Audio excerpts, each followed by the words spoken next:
続けた僕を何かを救えた Ohayo gozaimasu, your boy is back with another banger and I hope everybody's staying safe and doing well. But have you ever wanted to turn yourself into a complete weeb who embarrasses his friends every time they go outside? Well, look no further. Today we're going to be talking about great starter anime to watch and get into the culture.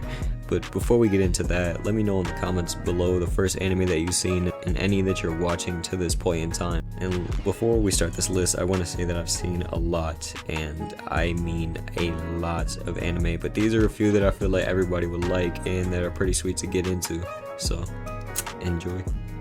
Now we're going to start with Hunter x Hunter, and I'm talking about the 2011 version. There's a 1999 version, but we're not going to be talking about that. 148 episodes, it's kinda long, well, compared to a lot of other animes. One Piece, I'm talking about you. It's not really that long, but let's get into it.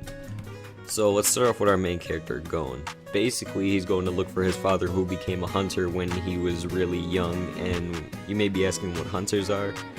They're just a bunch of badasses that do whatever they want. So when he's getting a send-off from his aunt to go take the hunter exam, he finally leaves and goes to take it, and on the way there he meets the most goated character in the show, by the way, Killua Zoldyck. And why do I say that, you might ask? Well, he's kinda related to the world's most famous group of assassins, so yeah. We also get to meet the dollar store version of Sasuke and also the normal ass Leorio. He literally does nothing the entire show.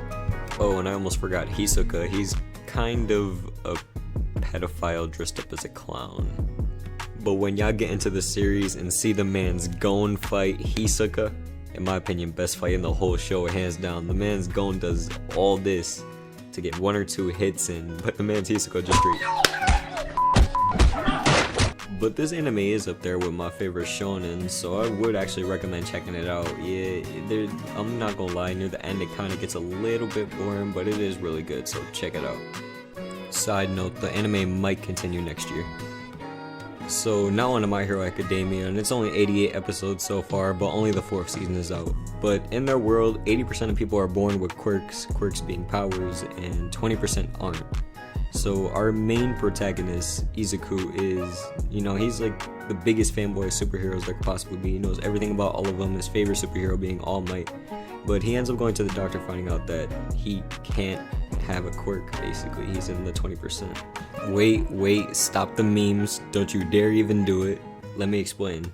So he ends up meeting with his favorite hero, All Might, and he ends up finding out that the quirk that All Might has is you can pass it on, basically. So what All Might ends up doing is giving the quirk that he has onto Izuku. After this, Izuku takes the exam to get into UA, the greatest superhero school, and then all the adventures like in the show spawn off of that, but I don't really want to spoil too much else. But in this show, the fights are really well animated, it's pretty funny, the characters are really nicely designed, it's not really much to hate on about it, so I highly recommend checking it out. Now, with the last anime, Attack on Titan, 59 episodes out so far, and a new season out next month, but basically the last of humanity is stuck behind 3 giant walls to keep out titans, or huge man-eating creatures.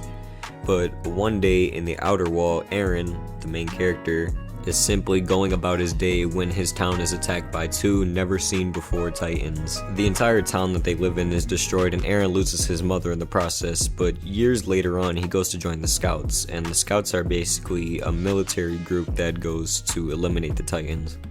Eren passes the exam with flying colors in the top 10 of his class, and basically everything after that is history, and this anime has a lot of lore. You get really sucked into the world building and stuff like that, and it has a really good choreographed fight scenes and stuff like that, and I just highly recommend checking it out before the new season comes out. But safe to say that's enough for today's video, top 3 good starter anime. If you guys got anything, any questions, anything like that, let me know down in the comments below. But Johnny.